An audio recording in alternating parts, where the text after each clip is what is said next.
কলিতে কৃষ্ণ নাম জীবেরই পরিত্রাণ এই কলিতে কৃষ্ণ নাম ওরে জীবেরই পরিত্রাণ গোলকে যাবি অনায়াসে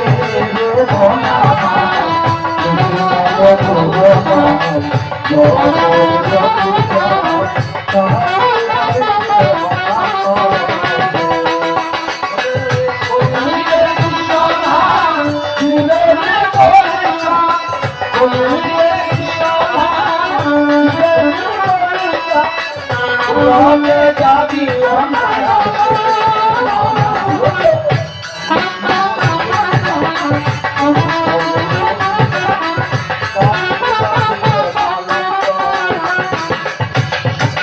রামের নামে অহল্যা শিলা হলো উদার পাথর ভাসিল সাগরে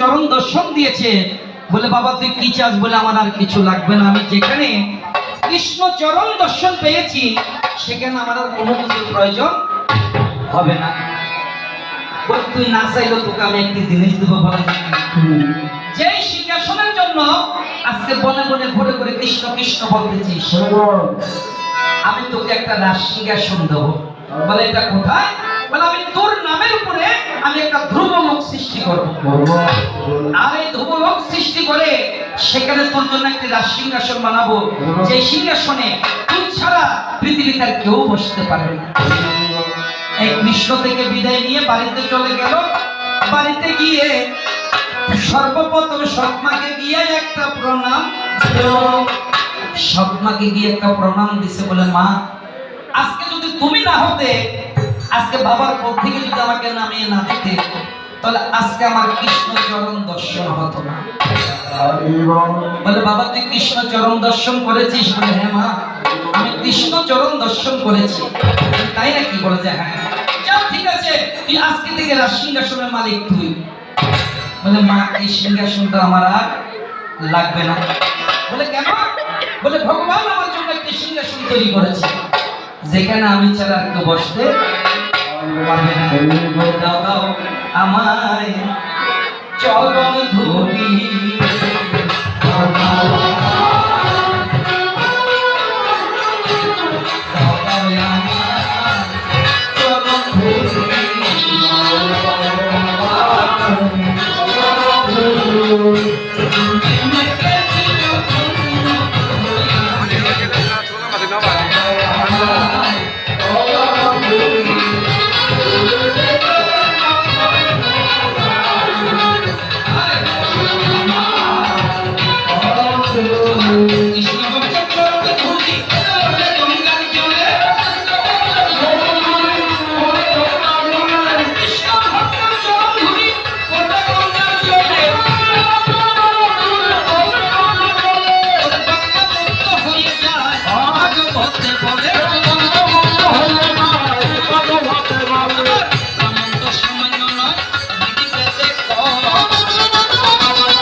ছাড়া আর কৃষ্ণ ছাড়া আর কি আছে,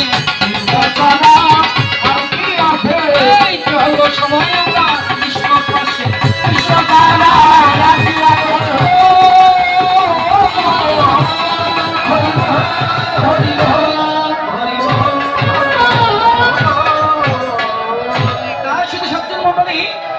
আজকে এখানে খুব দূর দূরান্ত থেকে মানুষ এসেছে, এখানে মঞ্চে বসিয়েছেন আনোয়ারা পূজা উদযাপন পরিষদের সাধারণ সম্পাদক সভাপতি, হরে কৃষ্ণ সভাপতি আমার শ্রদ্ধেয় দাদা শ্রীযুত বাবু সাগর মিত্র মহোদয় পিছনে বসে নিয়েছেন। এই আমার উত্তম দাদা, আসলে দূর দূর থেকে আজকে মানুষ আসছে, চেহারা দেখলে বোঝা যায় এখানে আনোয়ারার মানুষও প্রচুর পরিমাণে আছে। তো যাবে হোক বাড়িতে আসছে, বাবা বলে বাবা তুই তো চলে যাবি, বলে তাহলে কি করব, বলে বাবা একটা বিয়ে কর। বলে কেন, বলে তোর বংশ রক্ষা হবে কিভাবে, তোর নামটা প্রচার হবে কিভাবে। এই বাবার কথা ধ্রুব একটা বিয়ে করলো যায়, ধ্রুবের ঘরে একজন ছেলে হয়েছিল যাহা শাস্ত্রে পাওয়া যায়। এই ধ্রুবের ঘরে একটা সন্তান হয়েছে যার নামটা ছিল এই কারণ রাজা। এই কারণ রাজার একটা পুত্র ছিল যার নাম ছিল উদ্ধব রাজা। এই উদ্ধব রাজার একটা পুত্র ছিল যার নামটা ছিল নন্দ শার্বণী। এই নন্দ শার্বণীর একটা পুত্র ছিল যাহার রাজা কেদার রাজা। আমি বলে যাহার নাম কি কেদার রাজা, আমি বলে যাই বিন্দা শক্তির বাবা তিনি শাস্ত্রে পাওয়া যায়। নামটা কি কেদার রাজ, বিন্দার বাবার নাম কি কেদার রাজা। এই কেদার রাজা ছিল নিঃসন্তানী। আর এই কেদার রাজা একদিন বনে বসে বসে সাধনা করে যায়। হরে কৃষ্ণ, হ্যাঁ ভালো ঠিক আছে। এই কেদার রাজা বনে বসে বসে সাধনা করতেছে। বৈশিষ্ট্য মনের সাথে সাক্ষাৎ, জিজ্ঞাসা করে বাবা এখানে বনে বসে কিসের সাধনা করো, তোমাকে তো দেখতে রাজপুত্রের মতো লাগে। বলে বাবা আমি পৃথিবীতে নিঃসন্তানী, আমার টাকা পয়সা সোনা দানা কিছুর অভাব নাই, কিন্তু আমার বংশে বাতি দেওয়ার মতো একজন মানুষ পৃথিবীতে নেই।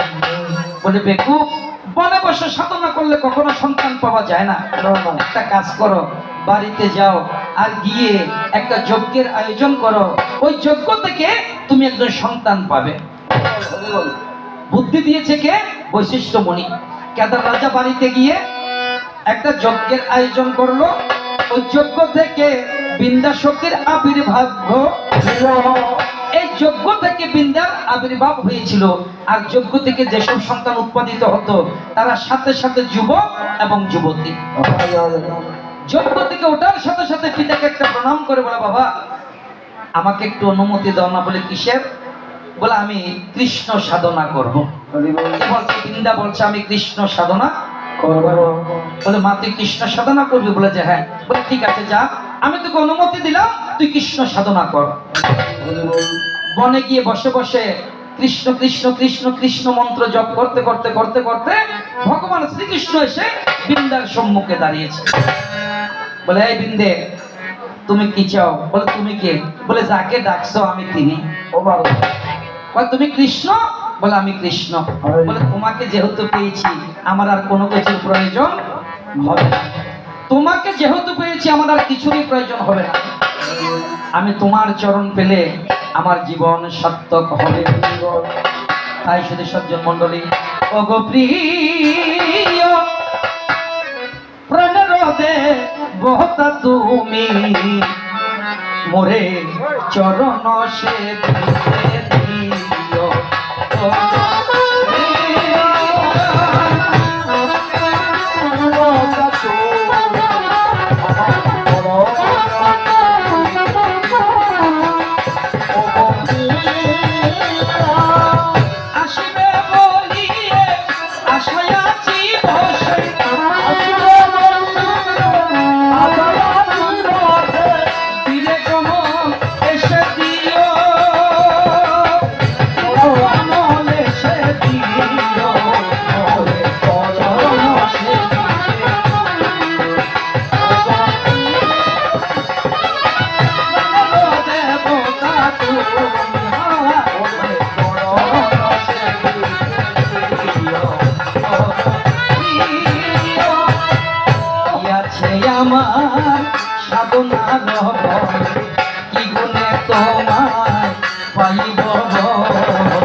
পাগল। তাই কৃষ্ণ রে, এবার তোমার কাছে আমি প্রশ্নের দিকে যাই। যাওয়ার আগে একটু করে প্রতিপাদ্য করতে হবে আজকের এই সভা। তো তার আগে আমি একটু প্রতিপাদ করব, তারপরেই আমি দুইটা প্রশ্ন করে আপনাদের কাছ থেকে বিদায় নিয়ে যাব। হায় রে প্রীতি, আমি বসলাম না রীতি,